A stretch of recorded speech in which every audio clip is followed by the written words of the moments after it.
serikali hajatambua kwamba njia iliyo sahihi ya kutatua mgogoro uliopo ni ya kisiasa. Mnakumbuka ripoti ya Chande kama ilivyo tulizungumza kwenye ushamuzi wetu.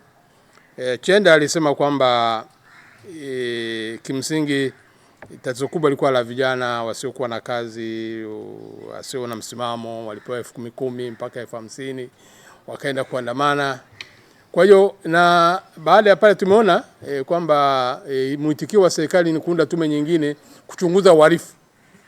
Lakini sisi tunajua kabisa kwamba kuanzia mwaka 1992 kumekuwa na swala la katiba. Na imezungumzwa na tume ya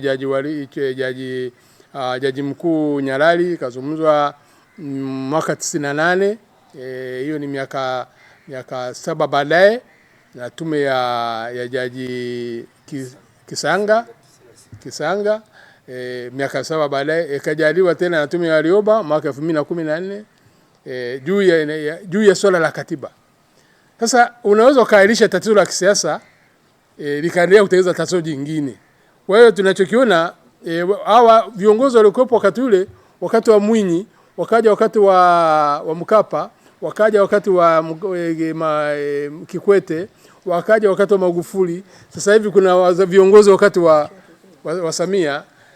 Kwa hiyo hawa wanakuja wengine wana muendelezo, hawana tatizo, wanaona ni sawa kwa sababu watu wamekaa kimya. Na hawaoni kama raia upande wa pili wana hoja zinazoendelea. Kwa hiyo katika mazingira hayo serikali imekuwa ikijiona kwamba pengine itatatua tatizo, ni tatizo la nyinyi mnaosema hivi, sio tatizo la utawala. Huko matatizo yanaongezeka lakini hayapati ufumbuzi. Kwa hiyo katika mazingira mpaka leo bado watu wa serikali wanaamini kwamba ukikamata watu kadhaa ukaweka ndani, ukawatisha, ukapotezwa, tutamaliza tatizo. Lakini tatizo linaendelea kwa sababu la msingi tunazungumza katiba. Na katiba inajulikana ni mamlaka ya raia kuandika waraka kwamba waraka huu nchi iongozwe hivi. Ndivyo tunataka nchi yetu iongozwe hivi. Wanaandika waraka. Wakaandika waraka, kuna maeneo makuu matatu kwenye waraka huo. Moja ni utaratibu wa kisiasa utakuwaje. Ni waraka wa kisiasa. Pili ni sheria, kwamba sheria zote zitasimamia nini. Tatu ni utawala, kwamba vyuo vyote, utaratibu wa utawala, uongozi utafanyikaje, mambo itakuwaje. Maeneo matatu raia wanatoa. Wewe ukitaka kuingia kwenye uongozi ufuate maelekezo hayo. Sasa si katiba yetu ya kutengenezwa namna ile, imepitwa na wakati. Watu wakiingia madarakani wanaona ni tumeingia leo, alafu hawa ni raia wa kuongozwa wanavyo tunavyotaka. Nadhani hiyo ndio shida kubwa ambao pengine inatoa taarifa kwa mtu utawala anayoingia madarakani. Kwa hiyo katika mazingira hayo ndio maana bado wanaamini kwamba wataendelea kukamata watu, kuweka ndani, kuzuia, kutisha na mambo kama hayo. Sasa nadhani kwa upande wa serikali bado wana ile dhana ya zamani ya kuamini kwamba watu wataogopa, lakini ukweli ni kwamba tunahitaji kuandika katiba. Na si katiba ya watu wa serikali kusema ifanane hivi, ni katiba ambayo watu wanaiandika wenyewe, wataalamu wanapanga yale mambo. Maana yenyewe inataka ieleweke vizuri. Sio sema raia kuandika katiba wafikiri labda raia wa kijijini ataandikaje katiba ya soma sheria. Wewe hata kama ukitaka kwa mfano unataka kabati la nguo kubwa sana eneo chumba chako, huwezi kwenda kununua kwa carpenter akaja, utakwenda mwambie nikwambie chumba changu hiki hapa, nataka kabati ijayo kote hapa. Atatengeneza kabati, nataka wewe unafanya nini unavyotaka. Kwa hiyo kimsingi nadhani shida bado pale. Mawasiliano baina ya raia na watawala bado hajakaa sawa. Watawala wanaamini ni viongozi wana mamlaka yote, na raia wanaamini kwamba wana mamlaka yale. Kwa hiyo huko katikati kipindi hicho kimesababisha watawala waendelee kuamini kwamba wao ndio wataendelea kuongoza na kufanya wanavyotaka bila kuulizwa. Ndio hiyo wanaamini kwamba kwa sababu wao wana silaha, raia hana silaha, wana watu wa kutuma, raia hana mtu wa kutuma, wataukamata muda wote mahali popote wakuweke ndani wakiamini kwamba wamemaliza matatizo. Lakini kuna watu wengine huko wanaona matatizo hayajaisha, ndio wanajitokeza tena kusema. Kwa hiyo kikubwa kama tulivyozungumza kwenye statement yetu, lazima viongozi watawala wajue kwamba ukuu wa raia, utambue ukuu wa raia, na pengine haya mambo wakitambua, hiyo mambo ya ugaidi na kufungulia mashtaka yataisha. Kwa sababu katiba yetu inamfanya kiongozi wa serikali mkuu, rais wa nchi, anaonekana kama baba mwenye nyumba. Na baba mwenye nyumba ambaye hajasoma. Maana ukiwa baba nyumba umesoma, unajua haki za watoto wako, unajua haki za mke wako, unajua haki za ndugu zako nao kaa nao, unatambua uwepo wao. Sasa kama baba mwenye nyumba hajasoma,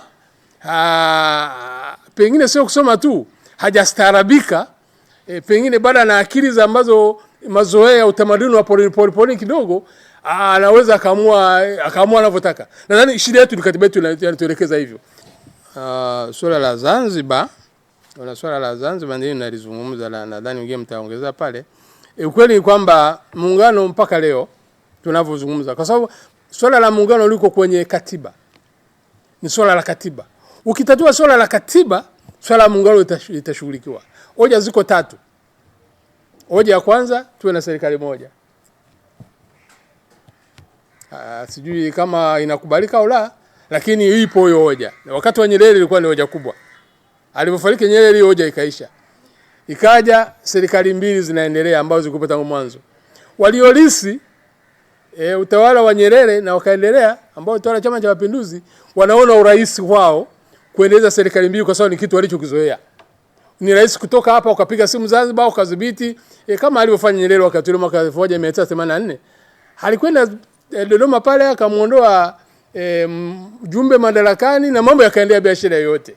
Kwa hiyo udhibiti ndani ya chama unafanyika kwa urahisi, hasa chama ambacho Kikongo iko madarakani marefu, unafanyika kwa urahisi kwa na serikali mbili, kwa sababu ni udhibiti Zanzibar, unaweza mambo yakaenda.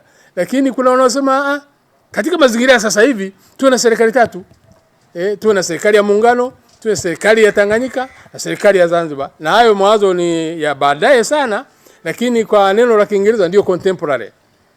Ndio yamesikika, na hasa aliyasukuma zaidi kuyarasimisha ni tume ya Mzee Warioba.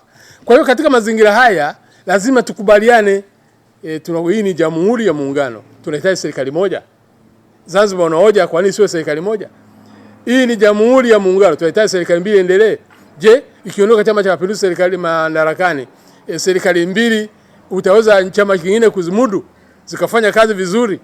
Au kama kutakuwa na chama kingine Zanzibar na chama kingine huku, hali itakuwaje? Mazingira katiba inatupa garanti gani? Lakini vile kama ni serikali 3, je, serikali ya muungano itakuwa na nguvu, itafanya kazi zake vizuri? Kwa hiyo kuna mambo kadhaa ambayo lazima tukubaliane, kama wakisema katiba ni ya raia, sio ya mtu yote mwingine. Tukikubaliana kama raia tunatekeleza.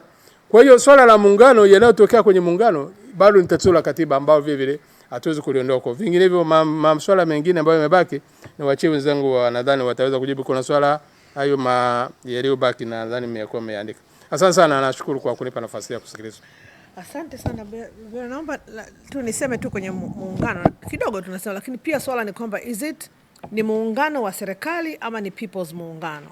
Nadhani mjadala ni mkubwa, na inawezekana swala la Oktoba 25 likawa pia ni fursa, kwa sababu mwisho watakapo 20 Oktoba 2025 inawezekana pia swala hili likawa ni opportunity pia ya kufungua na kujadili hivyo. Mimi ningependa nijikite kwenye maswali mawili. La kwanza la data, sio data hii sasa, ni information, taarifa. Ni 3,000 ni 10,000, watu mtaani wataelewaje? Kwa bahati mbaya sana mtaani wanachojua ni kwamba wabeba silaha, wenye bunduki, kwa vyovyote vile ni serikali. Kwa hiyo takwimu